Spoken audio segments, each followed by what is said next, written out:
What's up, everybody? Welcome to Storm Sessions. My name is Danny Enriquez, and I am here with one of the leaders of your Miami Hurricanes, Francisco Mauigoa.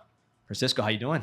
I'm doing good. How about yourself, Danny? Doing all right, man. Doing all right. So I've been doing a lot of research, talking to a lot of people. We've done a lot of interviews. Golf comes up a lot. And every time we ask who's the best golfer on the team, most people are saying it's you. So is that an accurate statement still? I try to find time to go play golf whenever I get time. But my dad is always at the golf course, and I always go there and play golf with him. I get lessons from him. So I think, my personal opinion, he's the best golfer I know. So I love competing against him. I only beat him once, so I consider myself good, I guess. But yeah, it's a fun game to play when you're doing nothing. Do you got a favorite course or a dream course that you want to play? I like to explore a lot of courses, not gonna lie. I've been to the Trump course over here, and that's a really nice course. I played with Xavier over there and Ryan Ragoni from last year. And it's a really fun course to go play at. It really is. Now your game, obviously you're a big dude. Is it power? Is it finesse? Like on the golf course I'm talking about. I'm big at driving the ball down the course. I mean, I could drive 300 yards, and I need to work on my short game. That's about it. But putting it and chipping, that ain't my strength at all. But I'm still working on it, so we'll get there. Gotcha. So let's take it all the way back. Growing up in American Samoa, for us here in the United States, in the mainland, we don't know that much about what it's like. Obviously, we know it's American, but out of sight, right? So what's it like growing up in American Samoa? American Samoa, you see, if you walk around the community, a lot of loving people, very welcoming people. It's a very small island in the South Pacific with like 60,000 population. Very humble people. We were raised that way. We were taught that way. Always listen to our elders. Always be respectful, and always hear people out. We're very selfless. Think about how other people feel, and we care a lot. So it's part of our culture. It's part of our identity. To give back to other people and make other people feel comfortable. To be around us. So. And you had some older siblings. So what was that like growing up? Oh, it's fun. I was in a very it's a big family, and we were very competitive. I grew up with 6 siblings, and we're very competitive. My older brother Frank and Fred, and even my sister Fantasia, we always find a way to compete against each other. It's either backyard football or playing volleyball, playing golf, because we all play golf. So we find any type of sport, type of game to find fun, and just play and have fun and try to win, which is our main goal. So I was raised in a really loving family, very caring family, my mom and my dad. So it's part of who I am, and it got me to where I'm at right now. Did it get physical ever in the competition? Were you guys beating each other up a little bit? Oh yeah, that always happens all the time. I mean, I think there's a lot of like scenarios where we get into it with each other, but at the end of the day, it's all love. It's brotherly love. I guess it would say brotherly fight, because it's family, and it gets to that point of the type of competitors we are. So I guess that's where I get my competitive spirit from, is just being around my family, being around my brothers too, that loves to compete and win games. Yeah, I read an article a few years ago that 1 out of 8 Samoan men ends up playing college football, which is insane. What is it about football on the island? I say it's probably the biggest sport on the island. We look at it as an opportunity to further your education and also provide for your family. And there's when I grew up, I always look at guys like Frankie Lou, Destiny Vial, all those guys that made it big, Marcus Mariota, and thought to myself, I could do it too. And raised on the island, a lot of people, a lot of supporters, and I think it's just part of the culture that we're tough and we just give it all. That's one thing about me, is whenever I do something, I give it my all, I give it my best. And, it got me to this spot where I'm at right now. And I'm pretty sure that's how all the other guys in the big leagues made it too, because they give it all their best into it, because, they love the sport and they see a future behind it. So I think that's part of it. Did you grow up playing 11-man or 8-man? I know there's both on the island, right? Oh, we played 11-man football. It was just like, we try to have trips come from American Samoa to compete with teams in Hawaii, teams in Cali. Try to make it expand our knowledge of the game and experience other level of competition. Gotcha. So, you're like you said, your older brothers play football. Did they both play football or just Frederick? Both of them did. What was that like, just seeing them play? I think they were the ones that got me into playing football. Just seeing them play and have fun, and just how good they were at playing the game of football, and it really got me like wanting to play football. And my oldest brother Frank Mauigoa, he was a quarterback at our high school back home, and Frederick was an O-line that went translated to and played at Washington State. But those are the guys that kind of set up the path for me to fall in love with the game of football because of the way they handle themselves and the adversity and all the things that comes with the game of football that made them who they are and shape their mindset. But yeah, I mean, the game of football teaches a lot, and I've noticed that in my past experience and my experience as ongoing experience right now is just I learned a lot from it. So it's an ongoing journey. What's one thing you've learned from football? Just being like, it taught me discipline, a lot of discipline, being coachable, and just trusting each other. I mean, football is not a one-man game. It's all 11 guys doing all the 11 parts, to give us a chance to win. So it's just being able to be disciplined, be coachable, and be able to trust each other to do their job to put the puzzle all together. You've been coached a lot, right? Because you've been coached here, you've been coached up in Washington State, you've been coaching California. Is there anything unique about kind of Samoan coaching styles at old school? Like, what was it like being coached up there? Like, what's the system of football as far as how you're taught on the island? I mean, there's still a lot to learn. There's still room to improve.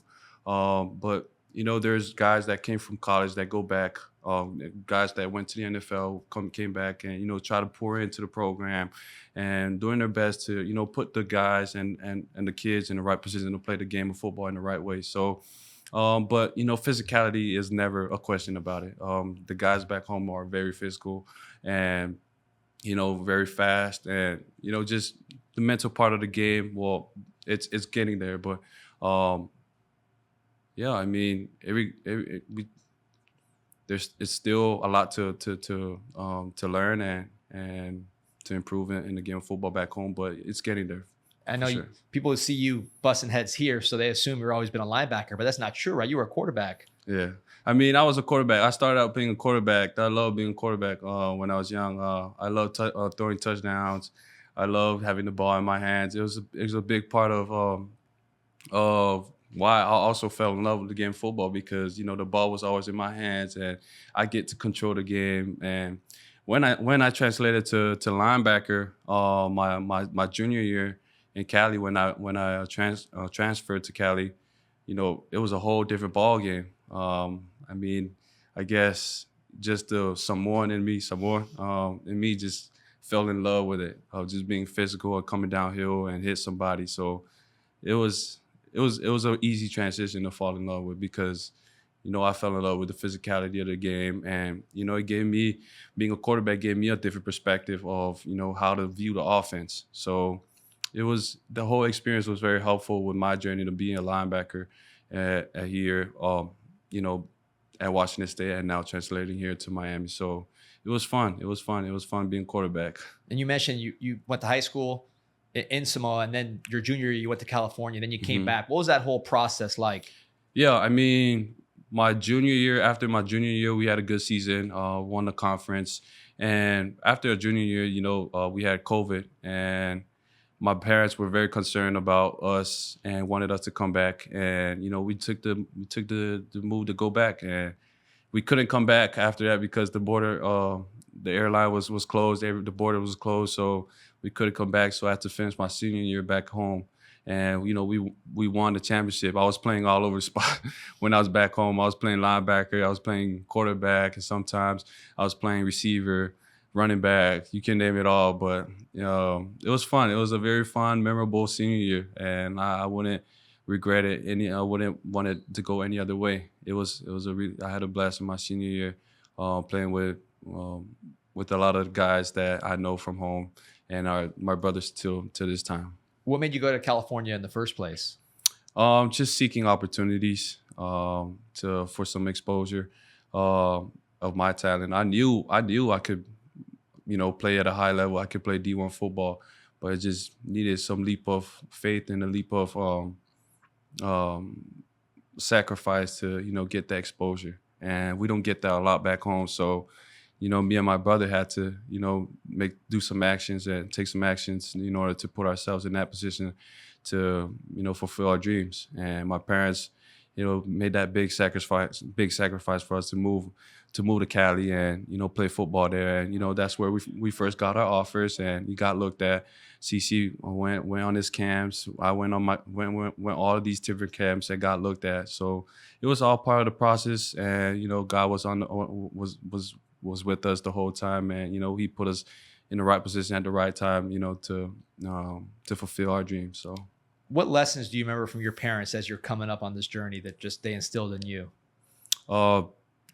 Faith is being talked a lot about in our family, and we look at it as as an opportunity to spread our faith and our generosity throughout the world. And we love amongst each other and we care about each other, and it's just one thing about it, you spread it out and make it contagious. And I think that's one thing my parents always taught us is, always look out for each other. And, no matter what, you always got each other's back, and that's family right there. And so, yeah. That's something we've heard consistently from players on this team is faith and their relationship with God. How has that been for you just with your teammates? Is that something that you sense on this team and with the coaching staff? Yeah, I think a lot of guys on the team are coming along, and there's a lot of guys are ahead of it too. So, you see it on the field. It translates on the field. These guys always have faith. We never finish. We never give up. That's one thing about this team. We always have faith to play every single play, every single second. We never give up. We never give in. We're always trying to find a way. Always trying to find a way to win. Always trying to find a way to finish the whole four quarters. And that's all part of faith. That's all part of us being who we are and being around the guys that that have faith and that their energy are very contagious. That you spread out the whole team and makes us a lot better, and you get the mindset right. So you have your spiritual side. Obviously, you're going to school plus the athletics. Mm-hmm. Anything else in there that you're interested in when you're coming up? That you like, if you're not on the field or in the classroom or in church, where are you? What are you doing? That's pretty much it. I spend a lot of time in football. I'm always around the building. Always trying to get an edge of trying to get better, trying to work on my craft. And if not that, I'm with my family or playing golf, or I'm always at church. And yeah, that's pretty much my life. Going to school. So yeah. So the recruiting process, obviously COVID was kind of unique in that process. Mm-hmm. Your brother went to Washington State. Was that just a one track, basically? You're going to Washington State out of high school, or how'd that whole process come about? Yeah, I mean, coming out of high school, I was recruited by several D1 schools. I had Utah State, I had Army, I had Washington State, and San Jose. And Washington State just stood out to me in my recruiting process just because of the program they are. And my brother went there, so he gave me a little bit of his perspective on the program and the atmosphere. And I couldn't take any visits because of the COVID, but I did take a virtual visit. But it was nice. I fell in love with it. There was great people over there. Met a lot of good teammates, a lot of good brothers that relationship that were lost forever. But it was a good process. It was a good time that I had when I was at Washington State. Now, obviously, one of your teammates there, where's number one here, Cam Ward. What do you remember about Cam there at Pullman? Oh, it's the same Cam. Not gonna lie.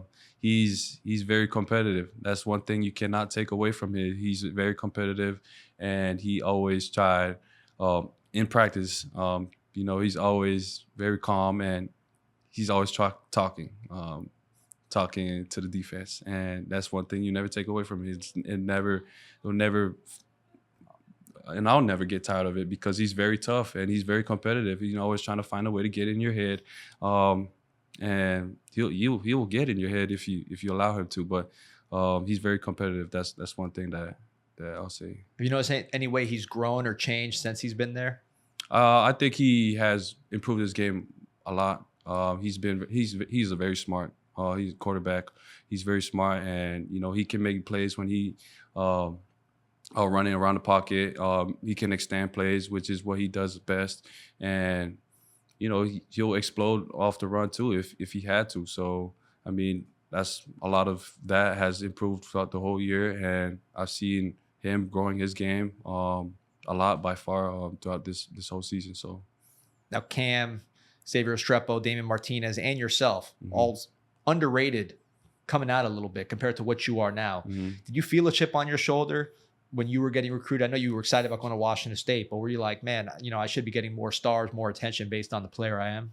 I never really paid attention to that. I was always a kid that never believed in that. I always believed in myself and the things that I could do and provide for the team to help out the team win. But I never looked at it. Even my brother says it all the time. The stars don't matter. It's how you're going to perform and how you go about it. So that's our whole mindset. Sure. And I wanted to ask you, I saw a video of you and your brother a couple of years ago, maybe, where you were doing traditional dance with the fire. For those who don't know the culture, what did that represent? Fire knife dance. That's one thing. As part of our traditional dance back home is fire knife dance, and me and my brother learned fire knife dance when I was 10 and he was 9, and we kind of just fell in love with it. We practiced every single time. We actually went to a competition of fire knife dance, and it was a fun time. And we wanted to showcase our talent, showcase our culture, and let people know about our culture and a little bit of our identity. So that was a whole video that we put together to spread that awareness and have people have a little enjoyment of entertainment of our culture. So I've heard people speculate one of the reasons why Samoans are so good at football is you got big dudes that are dancing all the time. So you're athletic, you can move and all that. I don't know if that's what it is. I mean, why do you think Samoans are so successful at football? I think it's just the mindset of, we come from nothing and we try to, prove something that, because, it's rare back then, it's rare to see Samoans go make it big and make it to the league. So we're trying to prove a point that, there's some dudes out there and, there's more coming. And I think it's always been a mindset to, provide for our family. And if this is the way we want to provide for our family, well, we're going to give it our best. So you're playing college football. You're doing your thing. Now your brother's coming up with a different journey than you as far as, he's been kind of known how good he was with the stars and everything like that. What was it like you as an older brother worried about your own journey and your own career, but seeing your little brother really get a lot of attention? Yeah, we've been doing when we were young, we were always together. When we were at Cali, we were always together. We went to IMG together. So it's nothing new for us. We've done a lot of things together, and he's very humble kid. I can't call him a kid anymore because he's big and he's matured. But he grew up very humble. He never let anything, the stars, anything affect how he performs. And in the off season, and a lot of things don't go seen, but he works a lot. He works out a lot. He always try to find a way to get better every single time, and I'm always there with him. Always trying to give him some looks, even at edge. I think that's where I got a lot of finesse at edge, was going against him, and it made him better, it made me better. So we both get pointed. So it was fun. You think if you wrestle, you can still big brother him, or is the size too much right now? I don't know about that. I mean, I think he got a lot stronger and a lot big. So I think I stopped wrestling him when he got to 15 years old, 16 years old. That was a long time ago. So I don't want to mess with him no more.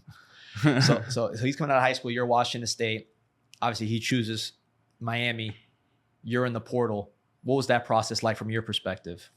You know, with all the when I was at Washington State, there's a lot of things that that happened that I wasn't comfortable with, and I just felt my situation. I had to had a restart and had to restart button, and I was there when CC committed to Miami. We had a whole family talk about it, but when I was at Washington State, I just had to hit the restart button with the things that were happening, and Miami were one of the first schools that reached out to me, and when I took my visit here, it was amazing. People were very welcoming. The coaches were very welcoming, and I felt like family. I just felt fit in with the culture and the team. So I think that was the biggest part of why I came here. I felt comfortable and I felt fit in. And looking at the past of Miami and the linebackers of Miami, Miami has a really good history of linebackers that came out of here. So that's also a big part of why I wanted to come here. But also I wanted, be with family. And, family is always a priority to me. And I wanted to take the chance to play with my brother. So, yeah. Mario Cristobal, your impressions of him when he starts recruiting you? He's always up front. That's one thing that I know. He's always up front. He's always real with what he says. And I just felt comfortable talking to him. I feel comfortable talking to him. He's always checking up on us, checking up on me and my brother, seeing how we were doing. And that's one thing that you can't take away from him. He's always always that leader that's always there for you. And he's always up front. He's always real with you. And that's yeah. With Cristobal, Miami never had any real Polynesian players aside from The Rock until Cristobal got here. Right. And then you see more and more every single year. Obviously, that's something that he had at Oregon.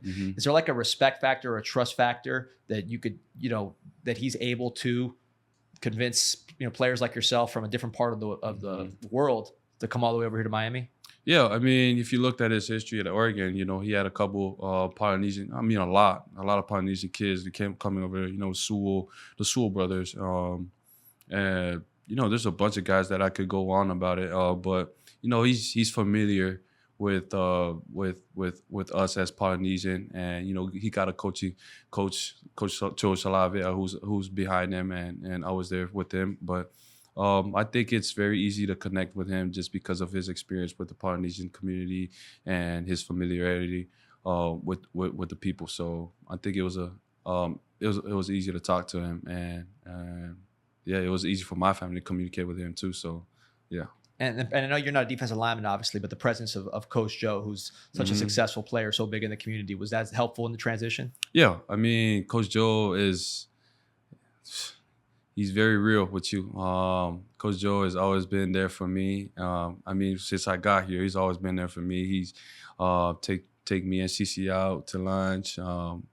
Always finding ways to connect with him, and I think our relationship with Coach Joe has grew a lot. And he's family to me. He's family to CC, and he treats us like his very own, and we treat him as family. So I think that's how far our relationship has gone, and I think our relationship with Coach Joe will last forever, and will even after football he'll always be there. So yeah. And here in Miami, distance-wise, very far, but there are some familiar things, right, with the weather and that kind of thing. So what's it been like for you just being in Miami? I mean, it's not a big difference from back home. It's very similar. I love the humidity. I prefer humidity over dry. So, yeah, I mean, it's very similar to back home, very close to the ocean. We got really nice beaches over here. So I've been to the beach like 4 times. But, it's very nice. It's very nice because it reminds me of home. A lot of coconut trees, a lot of palm trees. So, yeah. Do you fish at all? I know we got a lot of fishermen on the team. I've only went fishing like 3 times, deep sea fishing, and it was fun. It was a really good time to bond with the teammates, and it's a very fun hobby to have. I would really look into it, and I'll probably do some more fishing after the season. And yeah, I mean, my brother got a whole fishing rod at the house, so I'll probably use his. He never uses it, so yeah. So one thing I've noticed, just seeing you in the cane walk and everything else, you and your brother sporting the ula fala. Tell me a little bit about what that represents. Yeah, ula fala is, a big representation of our culture. If you go to a ceremony back home, the high chiefs wears it, and it's a big, for us, when we wear it over here, it's a big representation of us and our people and our culture. And I think it sends a message of who we are and our identity, and it represents us as an accessory of where we're from and our culture. And it's not just like it's not just like a fashion thing, right? You got to kind of wear it with respect and earn it, right? Yep. Because the high chiefs wears it, so you gotta wear with the way you walk and the way you talk. It all goes into it. Gotcha. We got a lot of fan questions here, so I want to get to some of these. Braden Rivas wants to know, what's your strongest motivation? My strongest motivation is my family and the people back home. I think my family has put a lot for me and my brother to be at the spot where we're at. My mom and my dad made a lot of sacrifices to put us here in this spot. And, if I look at back home too, there's a lot of kids back home, that I was in the same position as them. They are. I looked up to guys that were in college, making their way up to the NFL. And, I do it for them too. I always try to encourage as many guys that I could talk to back home, that if I could do it, you could do it too. So, those are my biggest whys is just being able to do it for my family and, the kids that are back home. So. Yeah. Is your dad like in paradise right here, living close by, playing golf, watching you guys ball from Miami? Yeah. My dad is at the golf course probably right now, hitting balls. But he loves here in Miami. He loves spending time at the golf course, and he's always at the games. He's at every game now, supporting me and CC through our journey. So yeah, it's fun to have them both. My mom and my dad and my little sister to be there at the games. To watch and support us. That's great. The Bearded Scorpio wants to know about the haka dance. That's something people kind of associate. Is that something you ever is that something you grew up doing, or how's that work? The haka, we used to do that in high school. We do it all the time in high school, and I think for us to do it, never really felt comfortable doing it in over here, but it's always something that I've done it before in front of the linebacker before, but it's something that we keep hard. We keep it hard. It's sacred, and it's part of the tradition and part of the culture. So yeah. Blaze Leah wants to know, what's your favorite NFL team? I say Indianapolis Colts. I live back home, and I loved watching Dwight Freeney, Peyton Manning, Reggie Wayne, all those guys growing up. So I always watched the Indianapolis Colts. Even when Darius Leonard was there, I loved the way he played. And yeah, those guys got me. I got a lot of Colts gear back home. So yeah. Is that like a big NFL culture on the island where people go to get together and watch games, or? On Sundays we go to church, and then after church, we come back home and watch the game. So the time difference is big. So the time the game starts will be like early in the morning back home. So we were watching it, and then after that we go to church, and then after church we come back and then we watch it. So yeah. Was there a favorite? Like, I know you said the Colts. Is there like a favorite team on the island, or is it just kind of like where the players are that you're supporting? Yeah, I think it's a lot of people on the island supports players, and there's a bunch of 49ers fans back home, and a lot of New England Patriots because of Tom Brady when Tom Brady was there. So yeah, it's very diverse. I saw Ray Lewis at the FSU game. Did you get a chance to talk to him or any of the other linebacking greats that have been here at the program? Oh yeah, I talked to Ray Lewis. He had a great message for the whole team. Talked to Jonathan Vilma. I actually got to spend some time to get down and watch film with him, give his breakdown of the film, and just giving letting him teach me and giving some tips on the game of football. I've also talked to John Beeson a little bit. Yeah, all those guys have been great. Even DJ Williams, all those guys been pouring in.